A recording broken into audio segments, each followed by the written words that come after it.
Tunanyenyekea tena mbele zako Mungu wetu, kwa sababu wewe bado ni Mungu wetu. Na tupo mbele zako Baba kwa sababu tunajua ya kwamba hatuna Mungu mwingine, hatuna tumaini lingine Bwana. Tumekuja mbele zako kutafuta njia zilizonyoka kwa ajili ya maisha yetu sisi wenyewe, kwa ajili ya mali zetu, kwa ajili ya uzao wetu, na kwa ajili ya wote wanaotuhusu katika mwaka mwingine ambao tunataka kuendea. Baba mtakatifu, tuko tayari tena kupaza sauti zetu mbele zako, tukiomba uridhie kusikia maombi yetu, lakini wakati huu tunataka tukusihi kusema nasi. Na mimi nataka nijisalimishe chini ya mamlaka yako na chini ya neema yako ambayo inatosha kunisaidia kusema na kanisa lako mapenzi yako na makusudi ya moyo wako. Ninaomba katika mamlaka ya jina la Yesu ukapate kunisaidia kwa rehema zako nyingi, na ukapate kunitumia tena kuleta siri za ufalme wako. Ninaomba katika mamlaka ya jina la Yesu ukatuhudumie. Wote tuseme amen. Bwana Yesu asifiwe. Haleluya, haleluya. Haleluya, haleluya. Muulize jirani yako, uko tayari? Anasema nini? Yuko tayari. Amen. Wana wa Israeli wakati walipokuwa wakivuka kutoka nchi moja kwenda nchi nyingine, wakitoka Misri kwenda Kanani, walikuwa naambiwa na Mungu, nchi mnayoiendea sio kama ile mliotoka.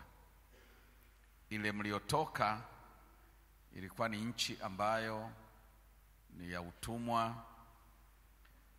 Mkifanya kazi mlikuwa mnamwagilizia kwa maji ya mto, lakini sasa ile nchi mnayoiendea ni nchi ambayo mvua yake ipo muda wote. Hamtamwagilizia tena kwa miguu yenu, lakini Mungu atawapa mvua kwa majira yake. Bwana Yesu asifiwe sana. Akamwambia, mnakwenda kwenye nchi ambayo macho ya Bwana yako juu yake toka mwanzo wa mwaka mpaka mwisho wa mwaka. Macho ya Bwana yako juu ya nchi muivukiayo kuimiliki, mwanzo wa mwaka mpaka mwisho wa mwaka. Kwa unaanza kugundua kwamba jambo la mwaka ni jambo lilikuwa linaambatana na mabadiliko ya nyakati. Bwana Yesu asifiwe sana.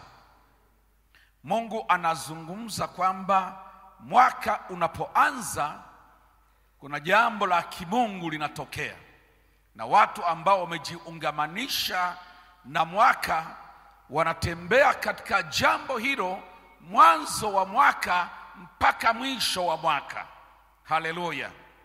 Anaposema macho ya Bwana yapo kwenye nchi mnayoivukia mwanzo wa mwaka mpaka mwisho wa mwaka, anamaanisha unavuka, unaingia ndani ya agenda ya Mungu ya mwaka huo.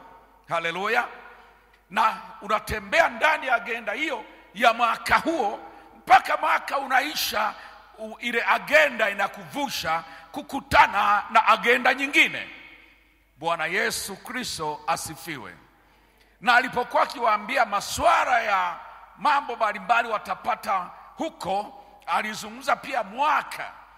Akasema kwamba mtakuwa mnalima na mavuno mnayovuna kwa mwaka huu yatawapeleka mpaka yatawakutanisha na mavuno ya mwaka mwingine.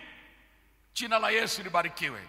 Hamtakuwepo na kutindikiwa au kuishiwa katikati ya mwaka.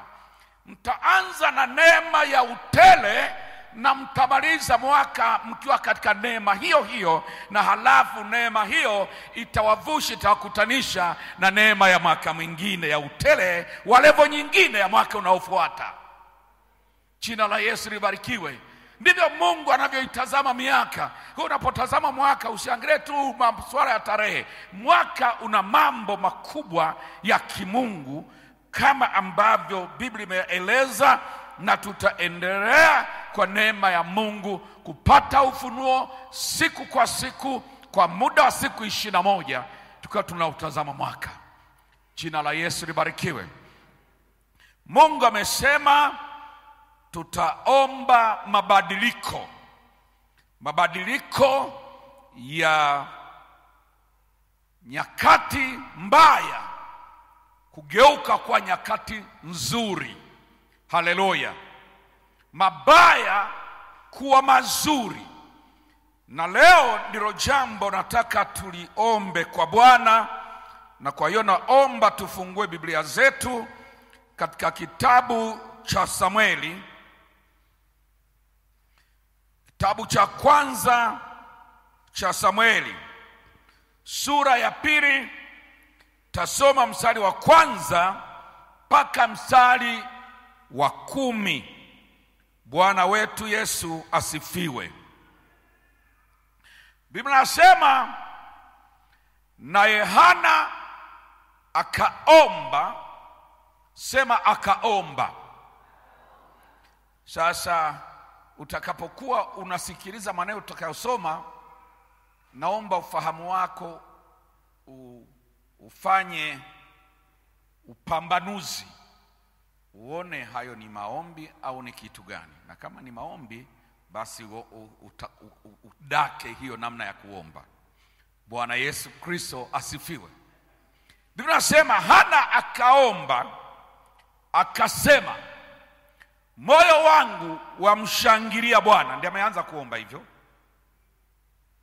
Moyo wangu wamshangilia Bwana, pembe yangu imetukuka katika Bwana, kinywa changu kimeinuka juu ya adui zangu, kwa kuwa na ufurahia wokovu wako. Hakuna aliye mtakatifu kama Bwana, kwa maana hakuna yeyote ila wewe, wala hakuna mwamba kama Mungu wetu. Msizidi kunena kwa kutakabari hivyo, majivuno yasitoke vinywani mwenu, kwa kuwa Bwana ni Mungu wa maarifa, na matendo hupimwa na yeye kwa mizani. Pinde zao mashujaa zimevunjika. Ndio naomba hivi, haya ni maombi. Bwana Yesu asifiwe sana. Haleluya. Pinde zao mashujaa zimevunjika, na hao waliojikwaa wamefungiwa nguvu. Au kwa lugha nyingine, wamevalishwa nguvu. Kisoma kwa Kiingereza nasema they are girded with strength. Hiyo inamaanisha ni kama vile mtu anavyofungiwa. Unaweza kuvalishwa nguo, halafu unataka kukamate vizuri, unawekewa mkanda juu yake, unafungwa. Unakwenda pamoja. Wamevalishwa nguvu na ikafungiwa kama mkanda ufungwavyo, isitoke, isiondoke kwao, isiondoke juu yao. Wamefungiwa nguvu. Walioshiba wamejikodisha ili kupata chakula. Hili neno kujikodisha maana yake wamejiweka rehani, wamejiuza wenyewe. Yani wamekosa cha kuuza. Walikuwa wameshiba, walikuwa kwenye utele mkubwa, mwisho wakaishwa kamalizikiwa kabisa. Sasa inabidi wao wenyewe wajiweke rehani wenyewe ili wale. Mtu anaenda kwa mtu anasema, nitakuwa mtumwa wako, yani nikae hapo, usinipe chochote, nishughulike, nitumike hapa, shughuli yangu tu, malipo yangu iwe ni kula.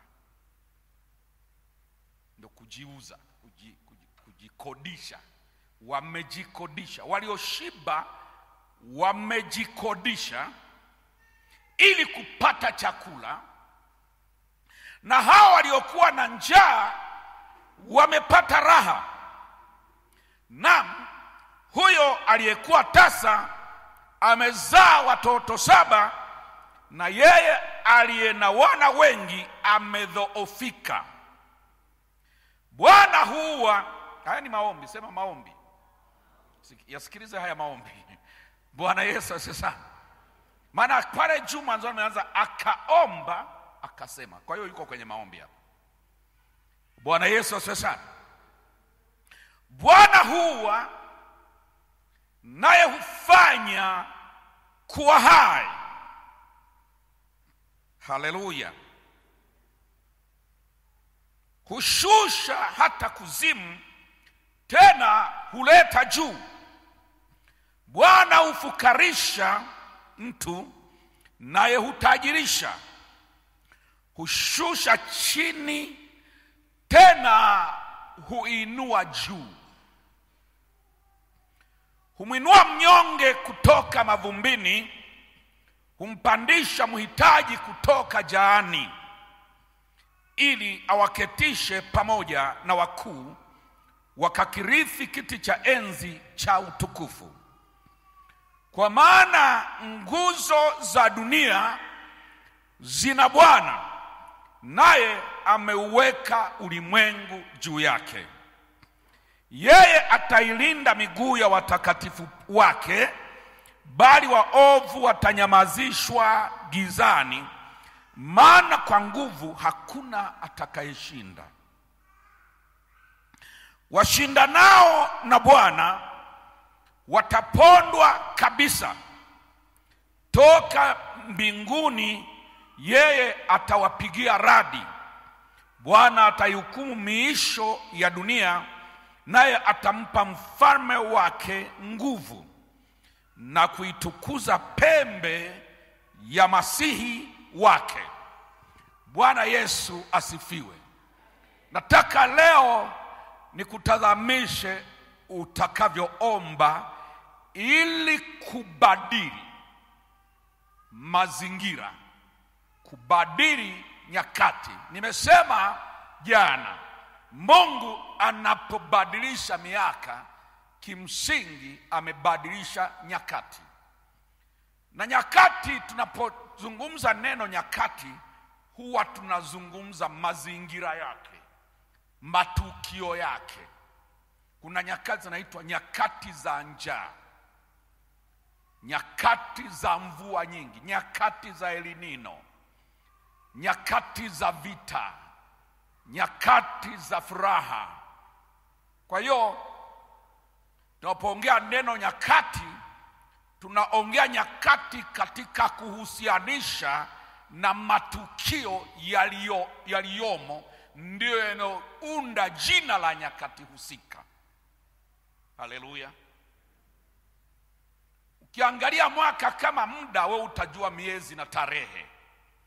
Lakini ukiona mwaka kama nyakati, unaangalia mema au mabaya yaliyomo ndani ya mwaka. Wangapi wanaelewa ninachoongea? Haleluya. Ukiangalia mwaka kwa maana ya time, muda, utaona miezi na tarehe.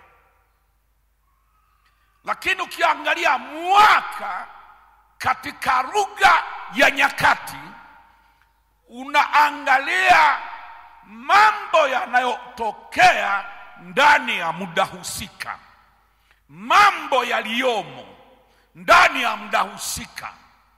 Yaweza kuwa mema, yaweza kuwa mabaya. Haleluya.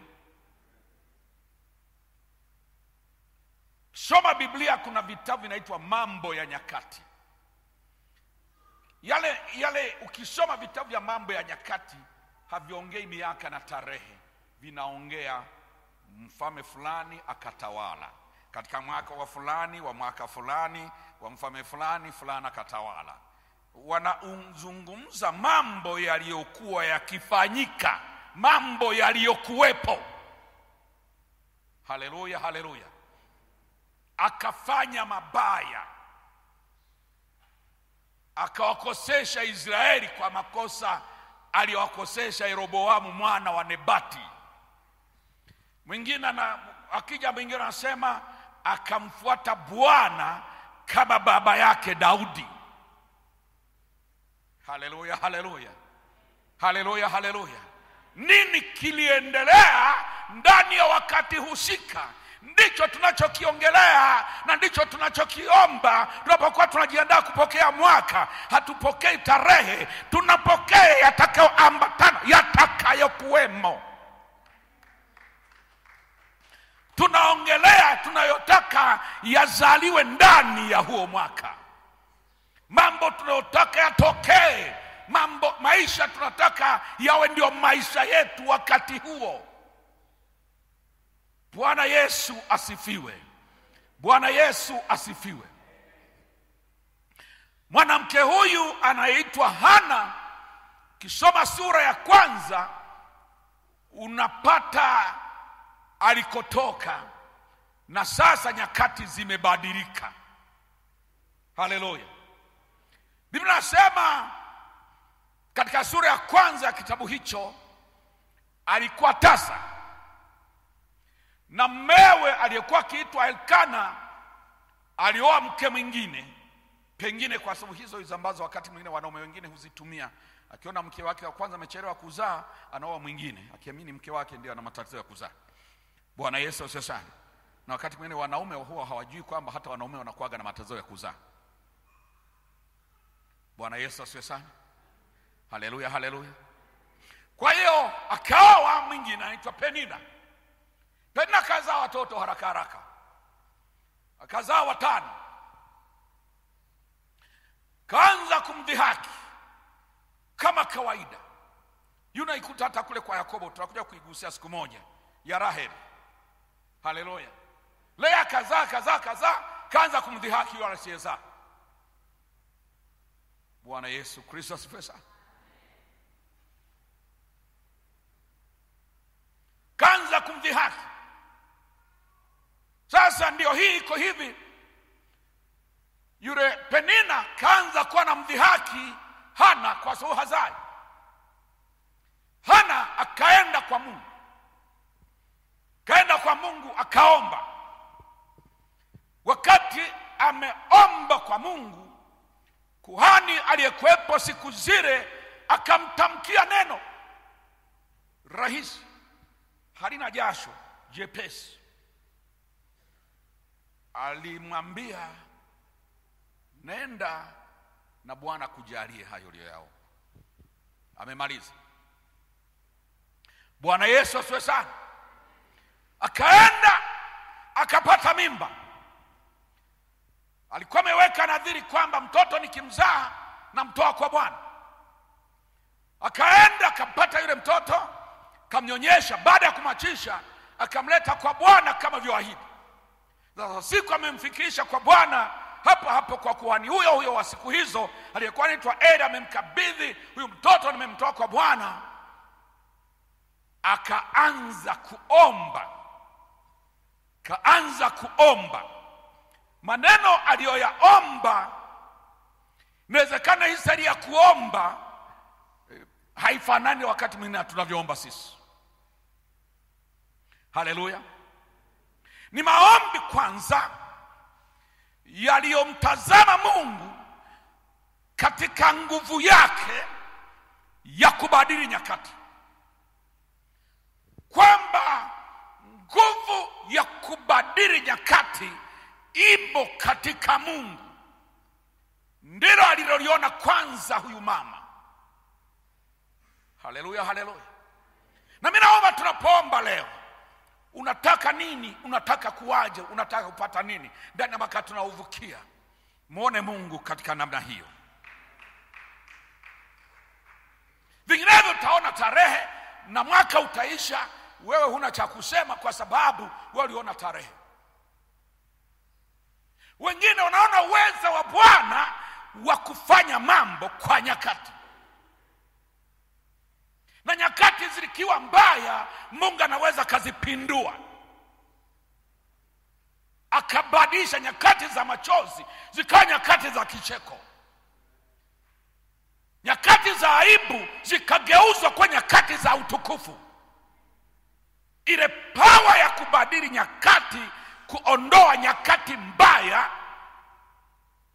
Haleluya, haleluya. Mlishasoma kwenye kitabu gani, Kumbukumbu la Torati au mahali fulani, kwamba hata waganga pia nao wanajua kusoma nyakati. Haleluya, Bwana Yesu asifiwe sana. Haleluya, haleluya. Sasa Hana anamwona Mungu katika kiwango hicho. Halafu baada ya kumwona Mungu ni wa hivyo, na yeye akajiona mahali anapaswa kuwa. Akasema jambo la kwanza, akamhimidi Bwana kwanza, akampa sifa zinazomstahili, kwa sababu ile nguvu ya kubadili nyakati iko katika uweza wa Mungu. Haleluya. Akamnena kama vile sari kumnena. Baadaye akasema, Bwana huyu ameinua. Ngoja ni usome huu mstari.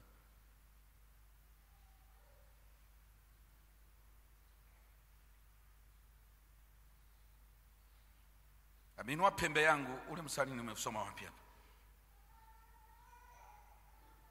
Ni wa kwanza kabisa. Wa kwanza, pembe yangu imetukuka. Unapoongea pembe, mnanielewa vizuri? Ukikuta mahali Biblia imeandika pembe, imeandika jambo ambalo lugha yake imeongea kitu kinaitwa nguvu. Haleluya. Imeongea nguvu, imeongea ukuu. Biblia inazungumza habari ya pembe kuinuliwa, na kuna wakati inazungumza habari ya pembe kukatwa. Kuna watu pembe zinakatwa.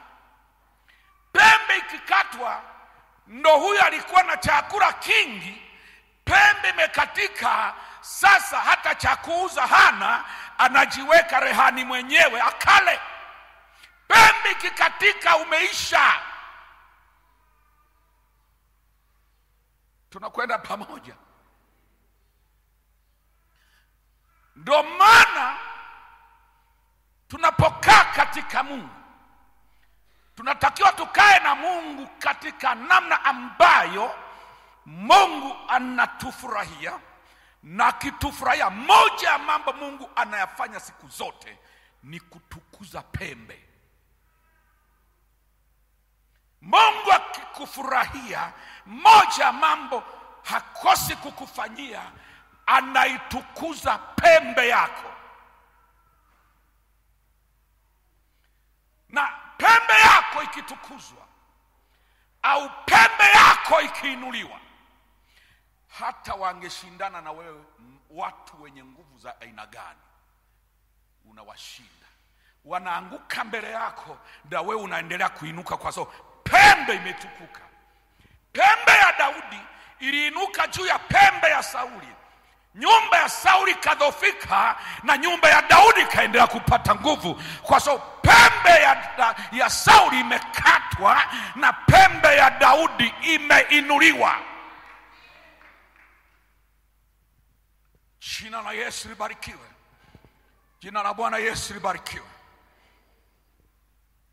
Biblia inasema katika siku za mwisho kutakuwa na mfalme ambaye atakuwa na pembe ngapi? Pembe ngapi? Pembe 10 na vichwa 7. Mpinga Kristo. Sawa sawa. Na zile falme, akimaanisha zile falme zitakazokuwa chini ya himaya. Haleluya, haleluya, haleluya. Halafu baadaye pembe moja ndogo katikati yao itafanyaje? Itachipuka. Pembe yenyewe itakuwa na nguvu, halafu itakuwa. Una vizuri? Anazungumza ufalme wa Yesu Kristo, anautaja kwa lugha ya pembe.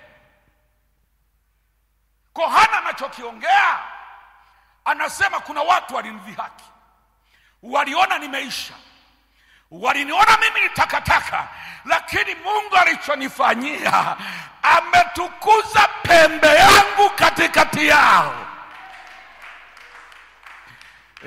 Haleluya, haleluya.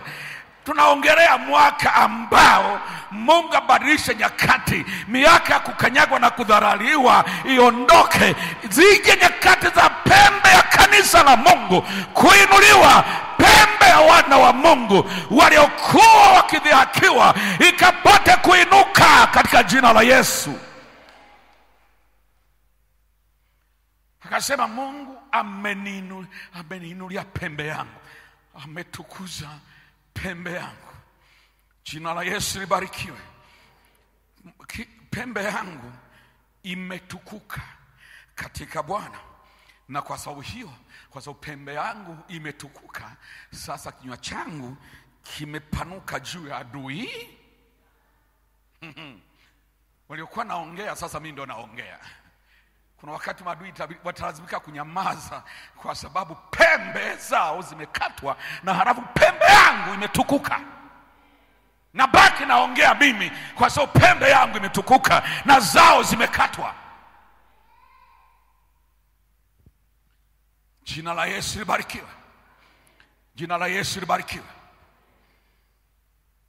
Akasema sasa kwa sababu pembe yangu imetukuka, sasa kinywa changu kimepanuka juu ya adui zangu, kwa kuwa na ufurahia wokovu wa Bwana. Akasema, akaanza kumsifu Mungu hapo. Halafu anafika mstari wa 3. Hayo ni maombi yanaendelea. Anawaambia wale maadui, yani unaomba lakini huku unamweleza adui. Haleluya, haleluya, haleluya. Kuna watu wameelewa namna ya kuomba leo. Siku na nyakati ulikuwa unaziona. Siku na pembe ulikuwa unaziona kama zilikuwa zimeinuka kuliko wewe. Sasa unaanza kuzieleza. Anawaambia, yani yuko kwenye maombi, anamleta adui hapa mbele yake, anamuona kwa roho uko hapa, alafu anamweleza muda wako wa kujiinua umeisha. Jina la Yesu libarikiwe. Anamweleza hapo, yuko hekaruni na yule aliyemdhihaki amemwacha huko nyumbani, huko kijijini huko, lakini amemchukua kwa roho, amemweka hapa mbele yake. Halafu anamwambia, msizidi kunena kwa kutakabari, na majivuno asitoke nyoyoni mwenu, kwa kuwa Bwana ni Mungu wa maarifa, na matendo upimwa na yeye kwa mizani. Anasema kitu Mungu hapo, ina maombi anaendelea. Anasema Bwana alichokifanya, pinde za mashujaa zimevunjika, na hao waliojikwaa wamefungiwa nguvu. Sasa wewe yaweke, yaite maombi, yaite nini, lakini kwake yalikuwa maombi. Bwana Yesu sasa. Haleluya. Ndiye alikuwa naomba hivyo. Anataja vitu ambavyo already anapokuwa kwenye maombi anaona uhalisia wa kitu Mungu anafanya kwa ulimwengu wa roho. Position ambayo Mungu ameshamweka tayari anaiona katika roho, na anaanza kuishangilia ndani ya maombi, anaanza kuiumba, anaanza kuinena. Jina la Yesu libarikiwe. Ambia jirani yako, jitengenezee nafasi mwenyewe, na ile nafasi iseme leo kwa jina la Yesu. Ile nafasi uitangaze leo kwa jina la Yesu. Na zile nyakati mbaya nazo uzipangie nafasi yake na uziweke hapo. Sasa kila mmoja anaelewa nyakati mbaya.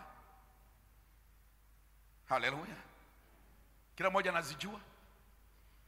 Na Mungu anabadili nyakati mbaya kwa nyakati njema. Ndio mpango na ndio agenda ya Mungu. Na ndicho Hana anachokishangilia, ni kwa sababu ametoka kwenye nyakati mbaya kwa nyakati njema. Niwahi kuwashuhudia hapa siku moja, niwahi kuja hapa madhabahuni wakati hapa fanani hivi palikuwa pametandikwa zulia fulani hivi la turubai. Nishawahi kuona zulia la turubai linafanywa zulia. Haleluya. Kuna mwaka hapa hapakuwa na zulia la aina hii, palikuwa na zulia la turubai ndio limeandikwa, ndio liko madhabahuni. Nikuja siku moja nikalala juu ya lile zulia la turubai, nikamwambia Mungu hivi, nikamkumbusha tangu nilipoanza huduma kule nilikoanzia Tanga. Nikamwambia nilianza upya. Halafu nikaja, kulikuwa na ukumbi mmoja niwahi kukaa huko mjini huko. Nikamwambia, na kule nilipokuja nikawa kama naanza upya. Nikaenda mahali panaitwa Rumara, nikaanza upya. Nikamwambia sasa niko hapa naanza upya. Nikamuuliza swali, hivi Bwana, mimi huduma yangu na wito wangu ni wa kuanza upya? Nikaenda kwenye zulia la turubai hapa. Mungu akaniambia, hapana. Yote yale yaliyokuwa kitokea hapakuwamo na shetani, ni mimi nilikuwa nakutengenezea uelekeo wa kukuingiza kwenye hatima na dira niliyokuandalia. Nini Mungu alichoka kuzungumza? Amekuwa anazungumza habari ya kubadili nyakati, kwamba nyakati za kuanza upya zimekoma. Sasa nimekuingiza kwenye nyakati zingine ambazo unachokianza kitadumu na hautaanza tena upya. Nyakati zinabadilika. Walikuwa wanazungumza habari ya nyakati mbaya kuzipisha nyakati nzuri.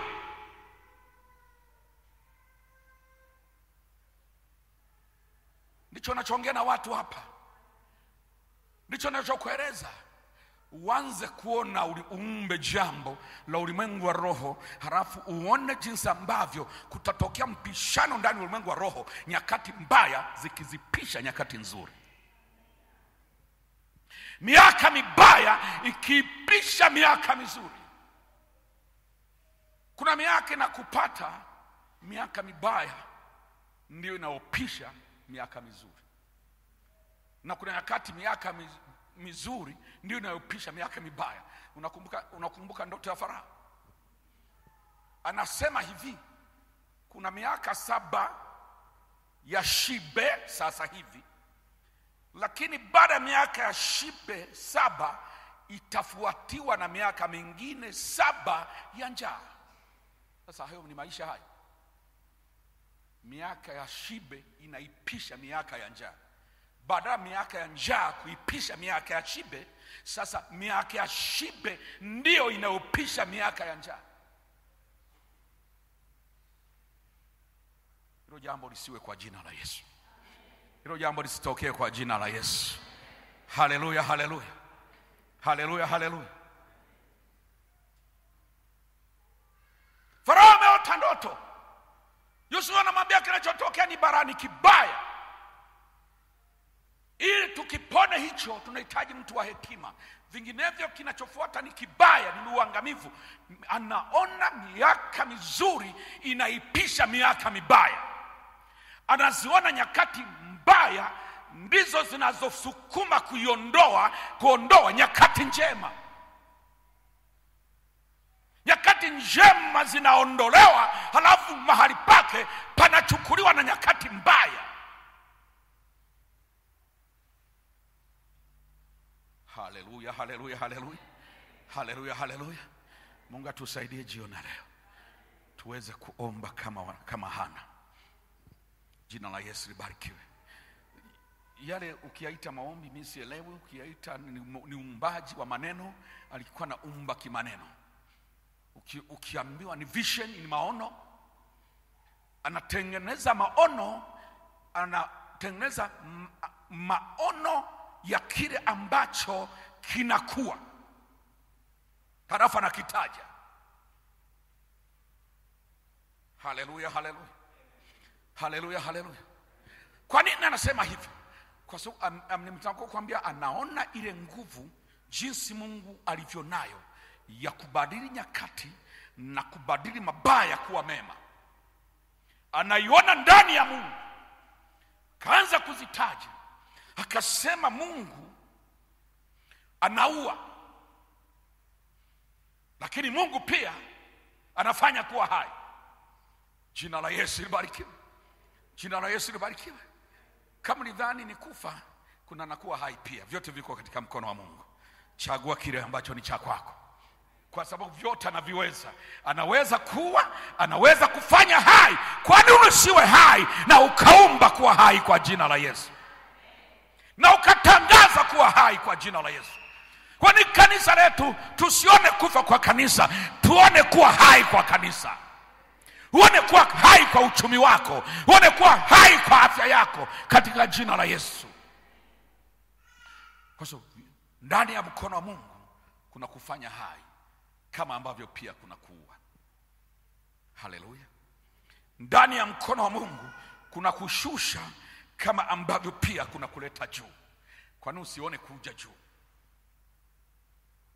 Mama huyu anasema waliodhani wako juu ninaona Mungu akiwashusha, na tuliokuwa chini ninaona Mungu akituleta juu.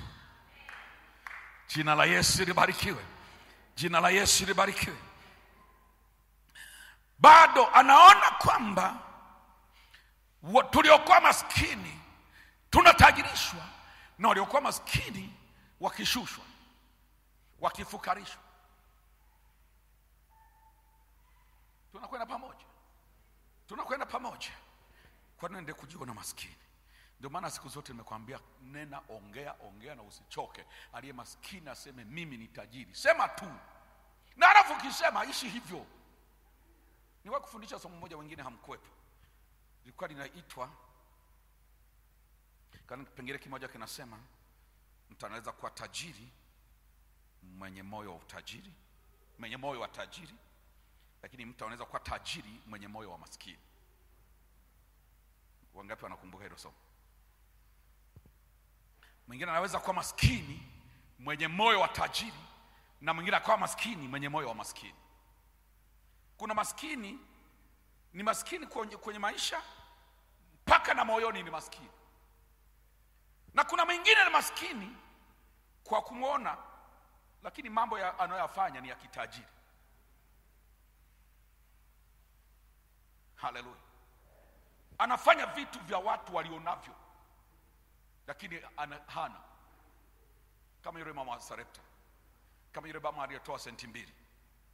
Anafanya vitu vya watu walionavyo, kumbe hana. Kama watu wa wapi katika kitabu cha Wakorintho wa pili sura ya 8, Makedonia.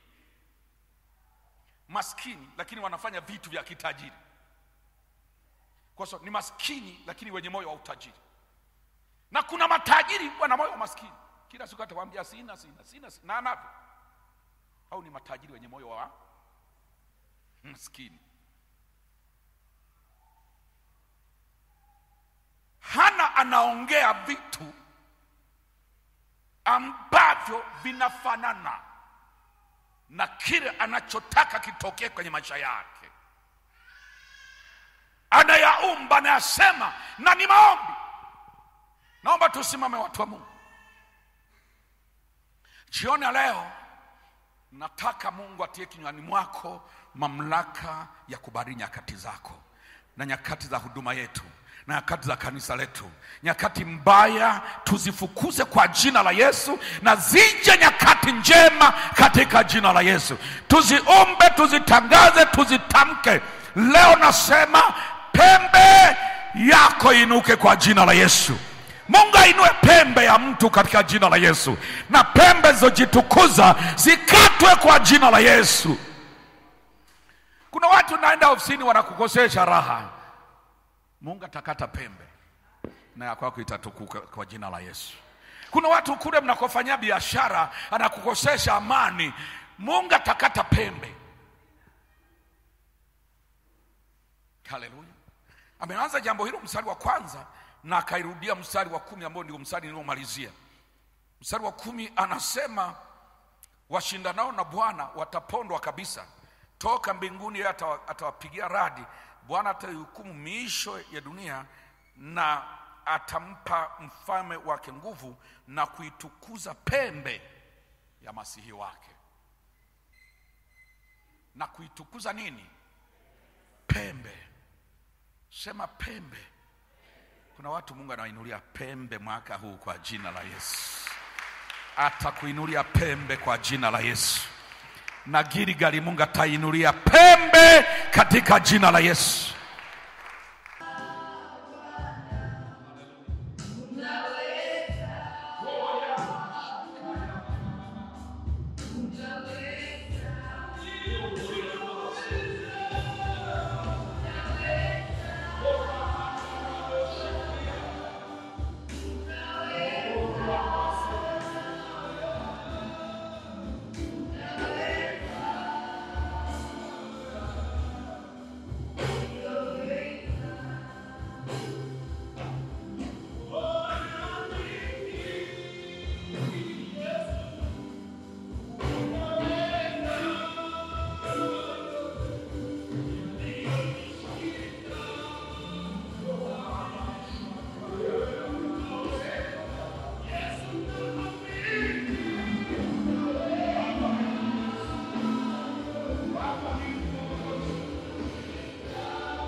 nafasi yao, kila nguvu iliyokuwa kinyume nawe katika jina la Yesu.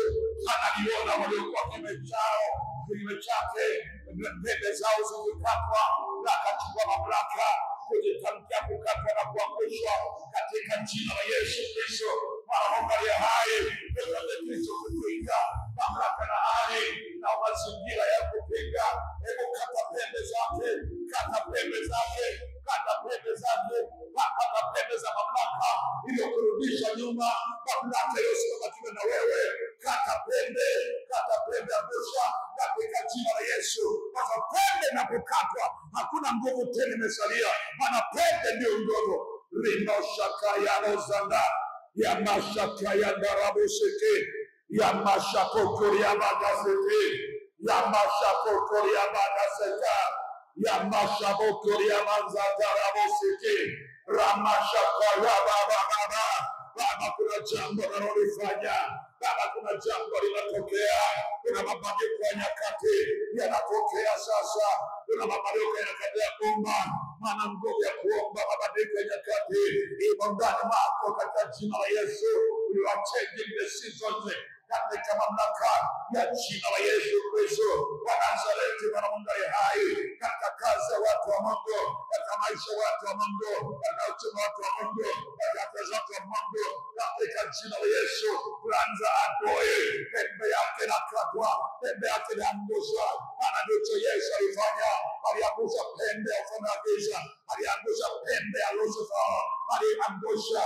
Na leo pembe yake inasimama, pembe ya ufalme wa milele inasimama, kwa sababu ya Bwana nasimama ndani yako, nasimama ndani yako Bwana, katika jina la Yesu. Ndani ya neema uliyotupatia, ndani ya neema hii, ndani ya neema hii, katika jina la Yesu Kristo wa Nazareti. Bwana Mungu aliye hai, ye mashakara bagasata ya mashakara nondo ya bagaseke ya mashapokori ya bagaseke ya matagrabotori ya bagaseke remoseke ya mashaka ya naraboseke ya bababa ya mashapokori ya bagateka seke ya mandarabokori ya bagaseke remoseke ya mandaraboseko ya baba.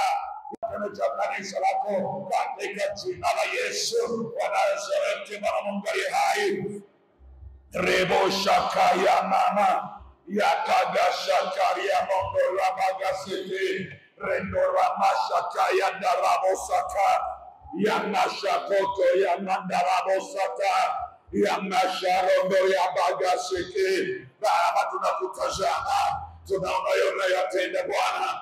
Ndio maana tunakushangilia kwa sababu unaweza, uwezo wa nguvu, ubadilio nyakati, ubadilio majira katika jina la Yesu. Majira mabaya yakapita, yakaja majira mema. Tunayaona katika wewe na tunakutukuza kwa ajili hayo katika jina la Yesu. Tunaona kuomba nyakati njema kwa ajili ya kanisa lako ambazo zinazoondoa na kuzifukuza nyakati mbaya. Tunaondoa nyakati za maumivu, nyakati za aibu, nyakati za vilio, nyakati za ufukara, nyakati za umaskini, nyakati za kushushwa, nyakati za fedheha. Unaziondoa na kuweka nyakati za heshima, nyakati za utukufu, nyakati za kufanikiwa, nyakati za kuinuka katika jina la Yesu Kristo wa Nazareti. Bwana Mungu aliye hai,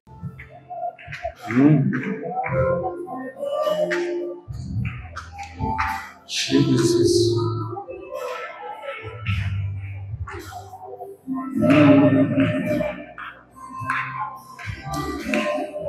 Naomba tuje mbele wote pamoja.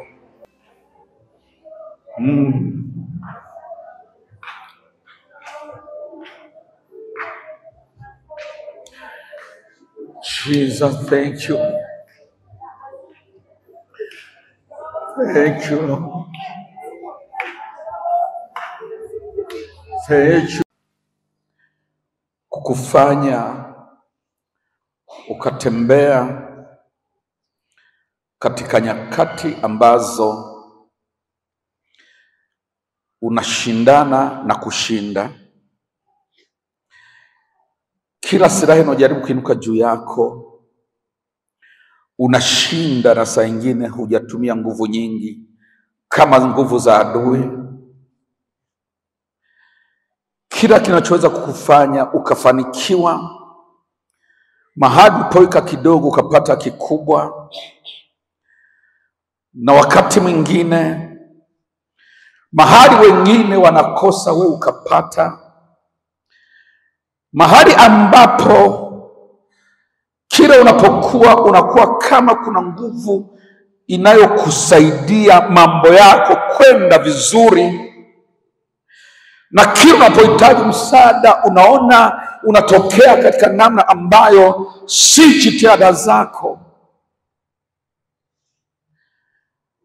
Ni nguvu hii ambayo Hana aliigundua. Ni nguvu inakaa juu ya mtu na ni ya kimungu na inatembea juu ya mtu. Wengine wameita majina tofauti, wengine wameita kibali, wameita upendeleo, wengine wakaita upako, wengine wakaita neema, wengi wakaita majina mbalimbali. Haijalishi ni jina gani umelipa, lakini hii nguvu inakufanyia njia mahali wengine wamekosa njia. Hii nguvu inakupa wepesi mahali pagumu.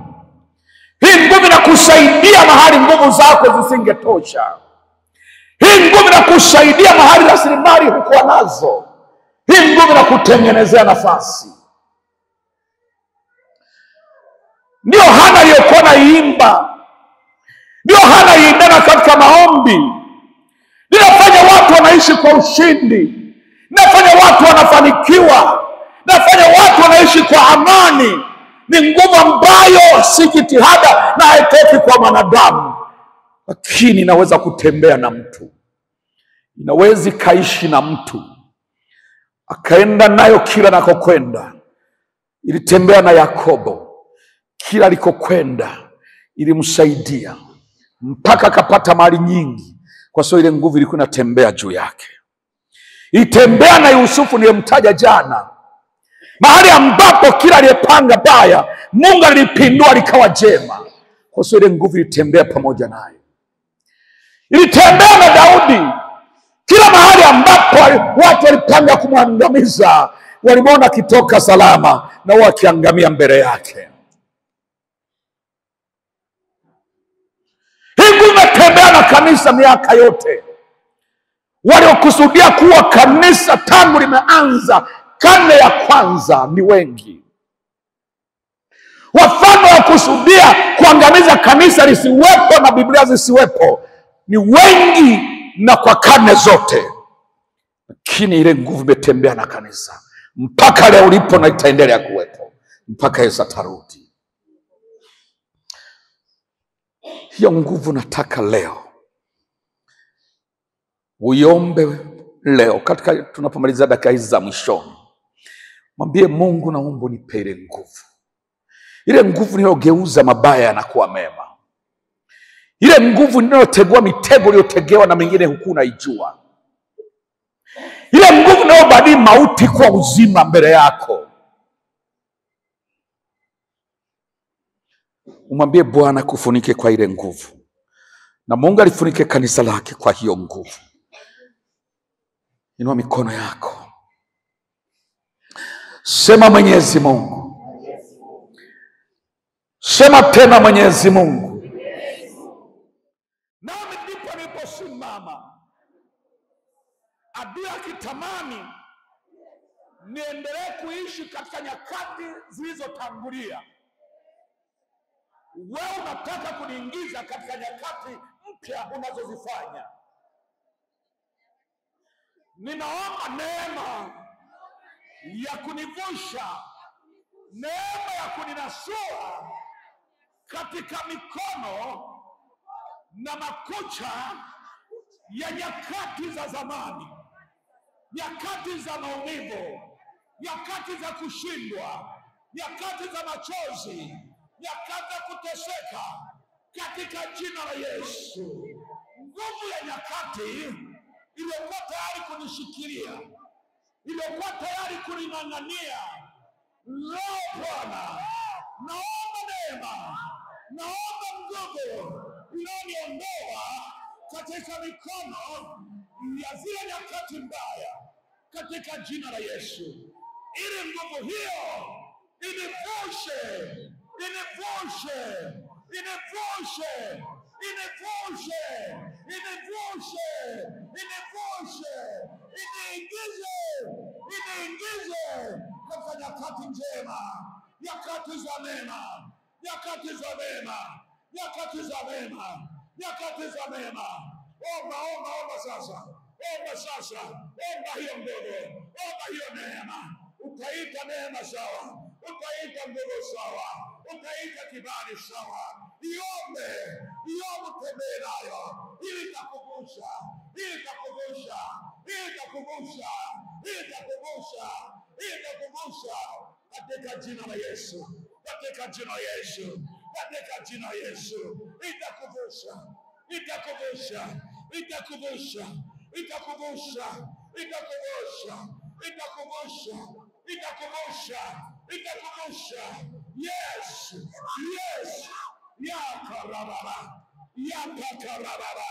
Itakuvusha. Itakuvusha. Itakuvusha. Itakuvusha. Itakuvusha. Itakuvusha katika jina la Yesu. Itakuvusha. Ishuke juu yako. Ije juu yako. Ikufunike. Itakuvusha. Itakuvusha. Itakuvusha. Itakuvusha. Itakuvusha.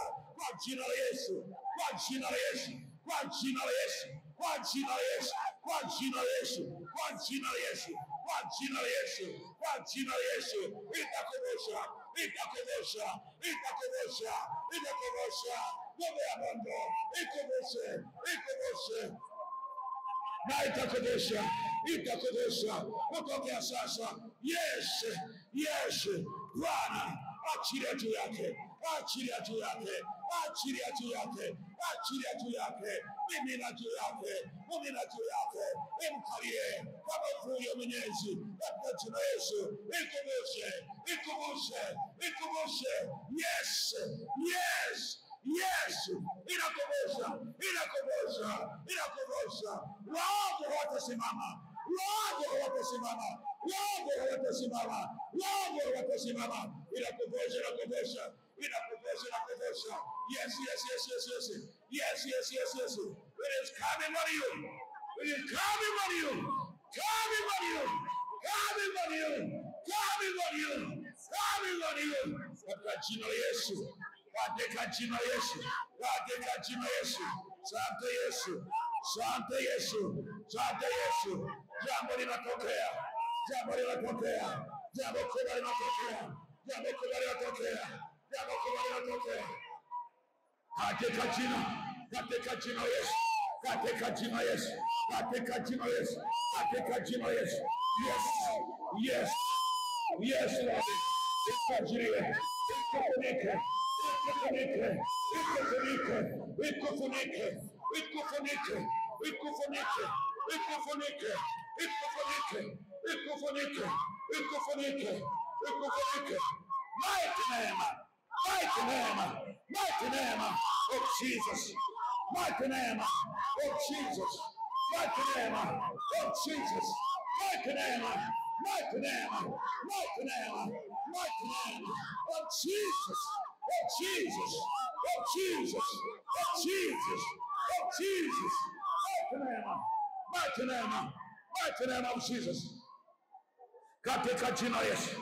Katika jina Yesu. Katika jina Yesu. Ikakuvushe. Ikakuvushe. Ikakuvushe. Ikakuvushe. Ikakuvushe. Yes. Yes. Yes. Hakuna nguvu iliyokushika itakushika tena. Nguvu ya kung'ang'ania haitakuang'ania tena. Yes. Moto wa mbinguni na nguvu ya mbinguni inakunasua. Nguvu ya mbinguni inakunasua. Inakunasua. Inakunasua. Nguvu ya mbinguni inakunasua.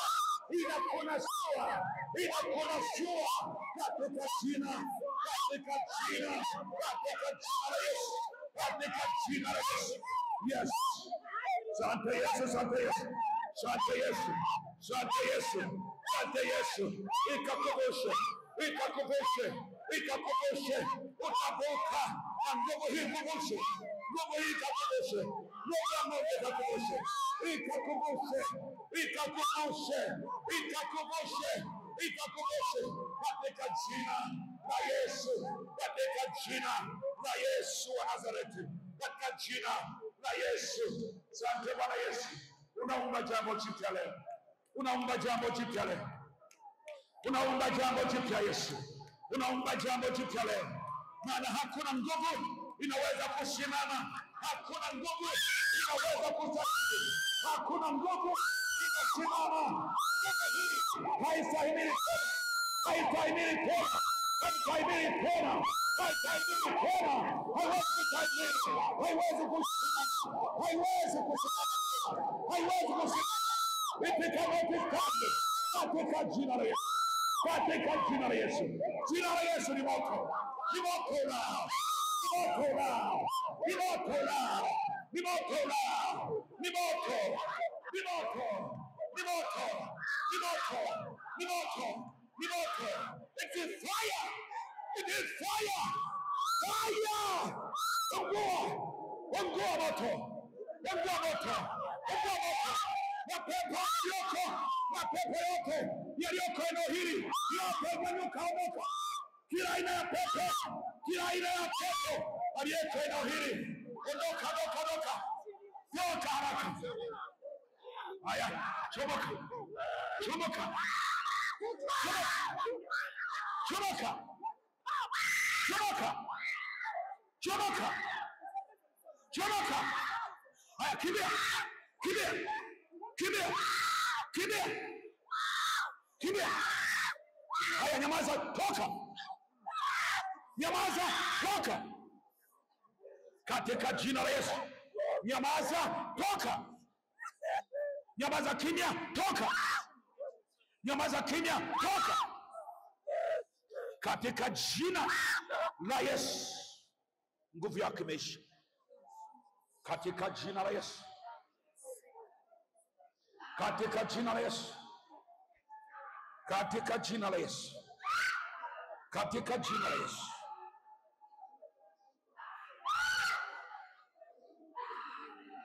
Katika jina la Yesu. Hakuna ufalme unasimama, hakuna ufalme wa kinyume unasimama, hakuna ufalme wa kinyume unasimama.